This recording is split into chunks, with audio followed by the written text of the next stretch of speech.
আমি একটা কথা বলি, উনার প্রসঙ্গ ছাড়া অন্য কথা বলুন, আমি পাত্তা দিই না, সময় নষ্ট করবো না। দ্বিতীয় কোশ্চেন করুন। 2026 বিধানসভা নির্বাচন নিয়ে কি প্রস্তুতি আপনাদের? সারা রাজ্যের মানুষ রেডি আছে, তৃণমূল বিজেপিকে হারাতে হবে। এই তৃণমূল বিজেপি মিলে একদিকে সাম্প্রদায়িক শক্তি, কি অন্যদিকে ফ্যাসিস্টরা, এই দুই শক্তি মিলে পশ্চিমবাংলার মানুষকে পিছতে চাইছে।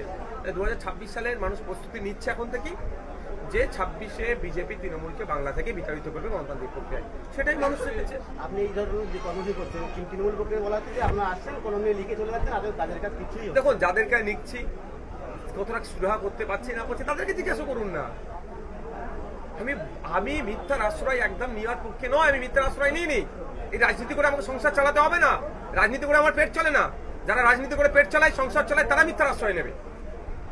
মানুষের অভাব, অভিযোগ, সুবিধার কথা আমাকে বলে, যেটা তৎক্ষণিক সমাধান করতে পারে আমি সমাধান করি, অন্যথা আমি নোট ডাউন করি কিভাবে সমাধান করা যাবে সেটা বলি। যেমন গতকালকে আমি আমার প্রাণগঞ্জ অঞ্চলে গিয়েছিলাম, একজন ব্যক্তির জমি জায়গার সমস্যা, তার নাম, ফোন নাম্বার লিখে তাকে একটা সিভিল ভালো লয়ার দিতে হবে যাতে সমস্যার সমাধান হয়। এটা লিখবো না আমি। এবার তাকে জিজ্ঞাসা করুন, এক সপ্তাহের মধ্যে তাকে আমি লয়ারের ব্যবস্থা করে দিয়েছি কি করিনি। যদি আমি না লয়ারের ব্যবস্থা করি, তাহলে আমি তার নাম, ফোন নাম্বার নিয়েটা আমার দিতে হয়েছে। এটাই তো ব্যাপার। এই ধরনের অনেক অভিযোগ আছে, সেগুলো তৎকালীন সমাধান করা যায় না, সেগুলো লিখবো না। ওনারা যদি না পেন ধরতে জানে, আমি কি করতে পারি? পেন ধরতে গিয়ে পেন ভেঙে ফেলবে, খাতায় লিখতে গিয়ে খাতা ছিঁড়ে ফেলবে, ওই জন্য পেন খাতা নিয়ে আসে না। আমি কি করতে পারি? না, আমি মিটিং মিছিল করছি কোথায়? আমরা তাহলে মিটিং শুরু করিনি, সাধারণ মানুষকে পরিষেবা দিচ্ছি। তাতে যদি ব্রেন খারাপ হয়ে যায় কি হবে? আমি তো বুথে বুথে যাচ্ছি, অল্প লোক নিয়ে প্রোগ্রাম করছি। বড় প্রোগ্রাম করলে তো তার মাথা কাজ করবে না। ভাঙড়ে তৃণমূলের বিভিন্ন সভা থেকে শওকত মোল্লা তিনি বারবার হুঁশিয়ারি দেন যে ভাঙড়ে একই জমি ছাড়বে না 2026 বিধানসভা।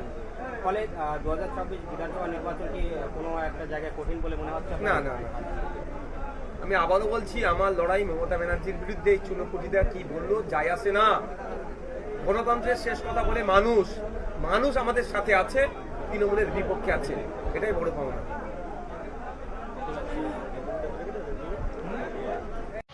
বাবুদেরকে যেতে দাও, গাড়িটা ছেড়ে দাও।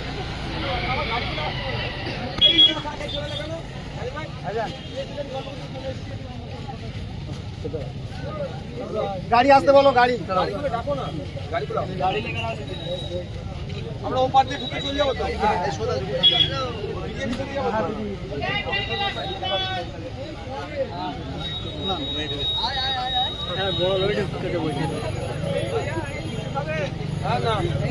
এখন পুলিশে গেলে আবার কাউকে অনুকরণ করা হয়।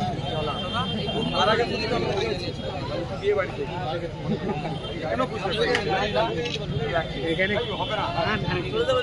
এই লরিটা আসতে সাইড দিয়ে দাও তো।